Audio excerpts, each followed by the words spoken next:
오늘 저는 목회를 시작한 지 34년 만에 목회자들과 장로님들 또 직원들만 이렇게 예배당에 모여서 예배할 수 없는 현실이 설교단에 서서 말씀을 전해야 하는 상황이 너무나 안타깝습니다. 사랑하는 성도 여러분, 또 이 말씀을 영상으로 보시면서 그동안 예배당에 나와서 예배드렸던 일상의 삶이 얼마나 복이고 귀한 것인지를 아마 우리는 새삼스럽게 느끼실 것입니다. 그러나 원주제일교회 모든 성도들이 오늘 가정마다 제사장이 되어서 하나님께 마음과 정성을 다해서 예배하는 그 자리에 하나님의 임재와 역사를 경험하시리라고 믿습니다.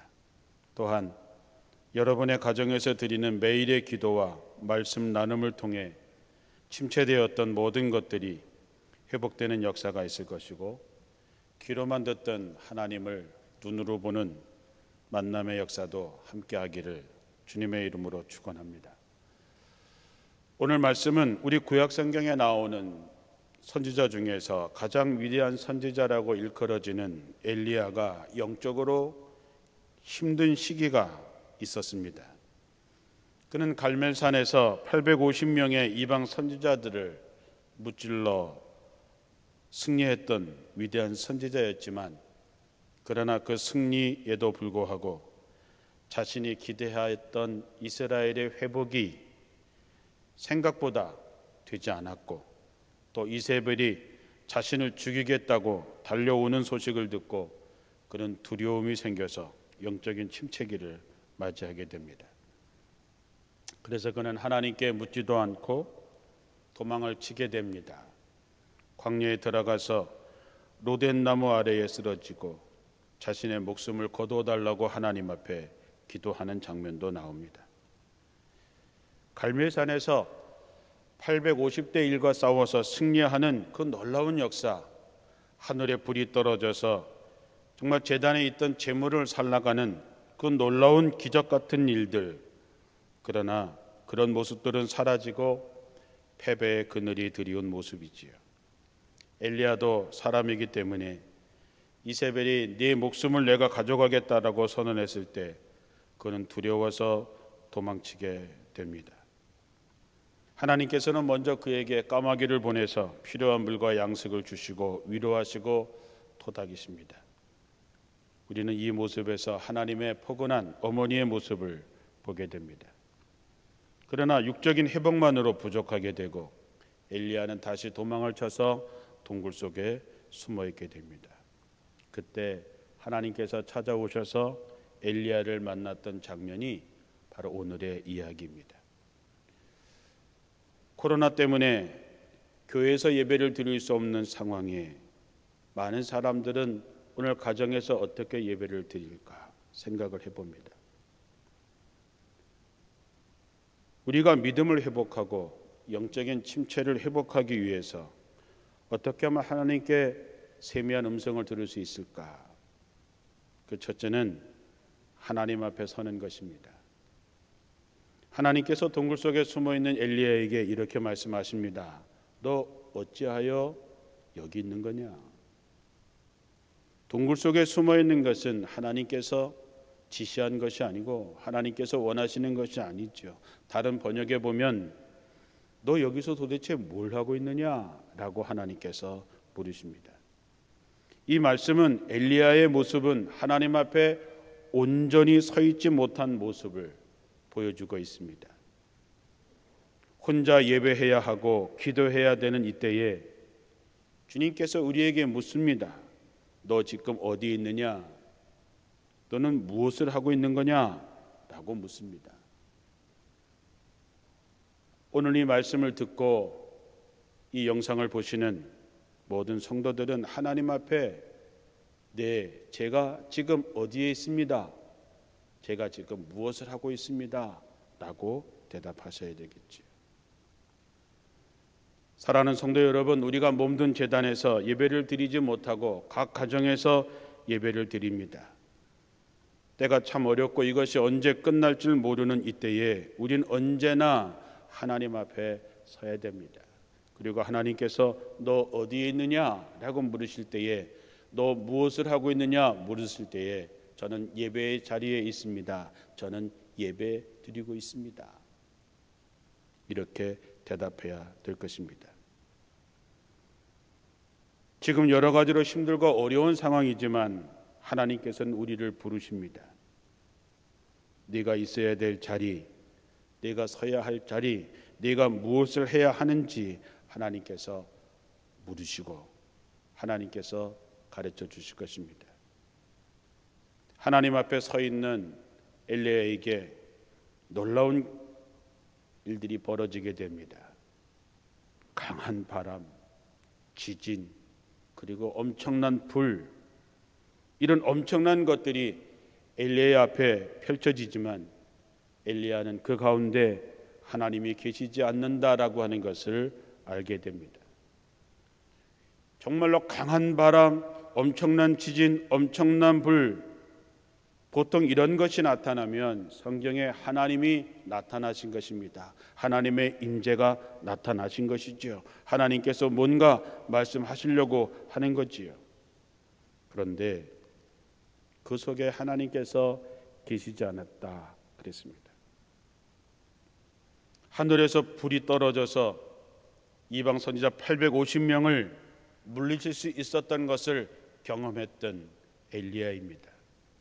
그러니 바람 속에서, 지진 속에서, 엄청난 불 속에서 하나님이 나타나신다고 생각했겠지만 그러나 그 속에 하나님이 계시지 않고 그것이 다 지나가고 난 다음에 하나님께서 부드럽고 따뜻한 목소리로 엘리야를 부르십니다. 우리는 일상생활 속에서 너무 잡스러운 소리들을 많이 듣습니다. 너무 많이, 너무 크게 들으며 살아가고 있습니다. 우리는 일어나자마자 조용한 것을 견디지 못합니다. TV를 켜서 세상 사람들이 짓거리는 영양가 없는 소리를 우리는 아무 생각 없이 듣습니다. 우린 잠시라도 조용한 것을 견뎌내지 못하지요. 틈만 있으면 스마트폰을 들여다보고 그리고 사람들이 모였을 때 잠시 침묵하지를 못하고 그저 영양가 없는 그저 쓸데 적은 얘기들로 우리는 수다를 떨고 있습니다. 그러면서 우리는 하나님이 자기가 오실 때에 강한 바람, 큰 지진, 큰 불 같은 것이 일어날 거라고 생각하고 아직 그런 놀라운 일들이 벌어지지 않았기 때문에 하나님을 만난 적이 없다고 생각합니다.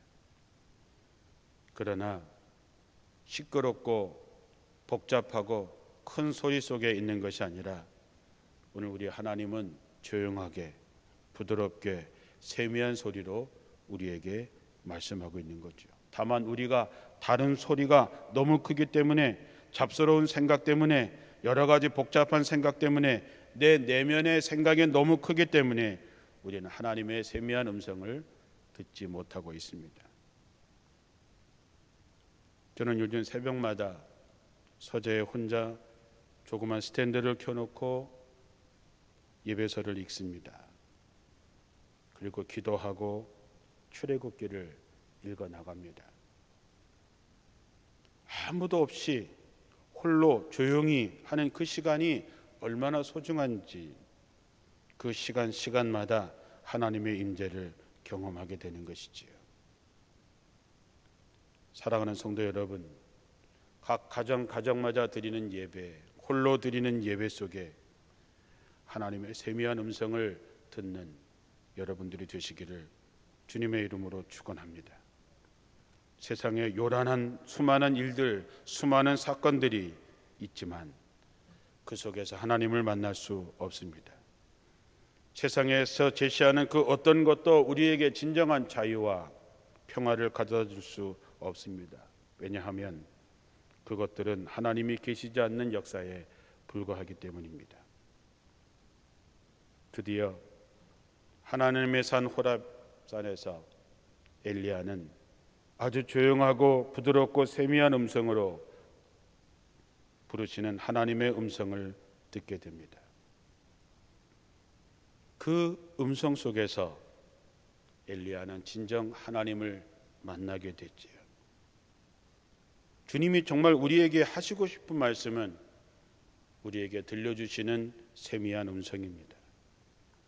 아무리 능력과 이적이 나타나더라도 우리가 성령 안에서 하나님과의 깊은 만남, 내적인 통찰력을 가지고 주님의 음성을 듣기를 하나님은 바라십니다. 순종의 제사보다 낫고 하나님의 말씀을 듣는 것이 수양의 기름보다 낫다 했습니다. 정말 하나님이 원하시는 세미한 음성을 우리가 듣고 우리의 내면이 변화되고 하나님의 말씀으로 채워지는 것, 우리는 하나님의 주에게 주신 성경을 통해서 하나님의 음성을 듣게 됩니다. 우리에게 주신 이 하나님의 말씀 자체가 하나님의 세미한 음성이지요. 하나님은 이것을 우리에게 들려주기를 원하십니다. 그러므로 여러분들이 하나님의 음성을 듣기를 원하신다면 부지런히 말씀을 읽으십시오. 특별히 이번 사순절을 출애굽기를 읽으면서 그 속에 말씀하시는 하나님의 세미한 음성을 들으시기 바랍니다. 저는 새벽 기도를 하고 나서 읽는 출애굽기를 통해 그 어느 때보다도 하나님의 음성을 듣습니다. 하나님의 음성을 듣고자 간절한 마음을 가지십시오. 겸손한 자들에게만 주어지는 성령의 역사가 말씀을 통해서 여러분의 마음속에 하나님의 음성을 듣게 하실 것입니다. 하나님의 음성을 들은 엘리야는 영적으로 회복이 됩니다. 그리고 선지자의 위대한 사명을 계속해서 감당할 수 있도록 하십니다. 우리 주변에 찾아오고 있는 코로나를 통해서 다가오는 어둠의 세력이 크고 강하다 할지라도 바람과 지진과 불을 초월해서 우리들에게만 들려지는 하나님의 세미한 음성으로 다가오시는 하나님을 만나기만 한다면 우리는 이 모든 시험과 어려움을 극복할 수 있는 신실한 하나님의 사람들이 다 되실 줄로 믿습니다. 복된 믿음의 삶을 살기 위해서 항상 하나님의 말씀인 성경을 사모하시고 성경을 깨닫는 성령을 구하시고 날마다 여러분의 삶 속에서 말씀하시는 하나님의 음성을 듣고 엘리야와 같이 믿음의 삶을 살아가는 여러분들이 되시기를 바랍니다. 세미한 음성을 통해서 들려진 하나님의 음성은 무엇일까요? 우리가 오늘 읽지 않았지만 하나님께서 네가 오던 길 광야를 지나서 하사엘에게 시리아의 왕이 되게 하고 예후에게 이스라엘의 왕이 되게 하고 그리고 엘리사에게 기름을 부어서 너를 이을 예언자가 되게 하라 그랬습니다. 그러면서 엘리야에게 너 혼자가 아니라 우상에게 절하지 않은 7,000명의 사람을 남겨놓았다 얘기합니다. 이 얘기는 역사의 주관자가 하나님이시라고 하는 것을 우리에게 가르쳐 줍니다. 왕도 예언자도 하나님의 역사를 지켜갈 7,000명의 사람도 다 하나님께서 하십니다. 이 나라 대통령도 다른 나라의 대통령도 주님이 쓰시는 종도 믿음의 사람도 다 하나님의 주관 안에 계시는 것이지요. 하나님이 역사의 주인공이십니다. 세상 사람들이 자기들이 정해놓고 자기들이 뭔가 되려 하고 자기네가 왕이 되려고 하고 자기네가 뭔가 하려고 하지만 다 요란한 것뿐이지 그것은 아무것도 아닙니다. 마치 바람과 지진과 불 가운데서도 놀라운 광경 속에서도 하나님이 계시지 않은 것과 같이 세상 사람들이 하는 모든 것은 아무것도 아닙니다. 하나님께서 정하십니다. 하나님께서 세우십니다. 또한 하나님께서 하나님의 나라를 위해서 남겨놓은 7,000명도 있습니다. 바라기는 우리가 언제나 하나님 앞에서 신실한 예배자로 세상에 무릎 꿇지 않은 남겨진 성도들이 되어서 이 역사를 다시 만들어갈 수 있는 여러분들이 되시기를 주님의 이름으로 축원합니다. 하나님의 세미한 음성을 들어야 될 때입니다. 하나님이 원하시는 것, 우리 마음속에 주님의 음성을 우리가 듣고 그 말씀을 붙잡고 세상을 이겨내는 것이지요. 그러므로 여러분, 영적인 회복이 필요할 때입니다.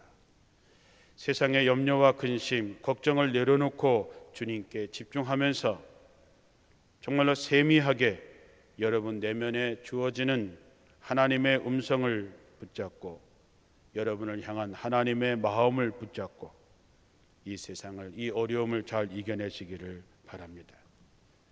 필요할 때마다 여러분이 좋아하던 성경 말씀들이 여러분의 마음에 떠오르는 형식으로 여러분에게 말씀하실 것이고, 어느 날 누군가를 통해서 하나님의 말씀이 여러분에게 들려질 것이고, 또 여러분들이 묵상하는 중에 하나님의 말씀이 여러분에게 떠오를 것입니다. 이렇게 우리가 하나님의 말씀을 듣고자 할 때에 세상의 소리가 사라지고 하나님의 음성을 듣게 될 것입니다. 한 주간 주님의 세미한 음성을 듣고 세상의 모든 소리에 귀를 기울이는 것이 아니라 오직 하나님의 세미한 음성을 듣고 영적인 회복과 하나님의 사람으로 굳세게 세워지는 여러분들이 되시기를 주님의 이름으로 축원합니다.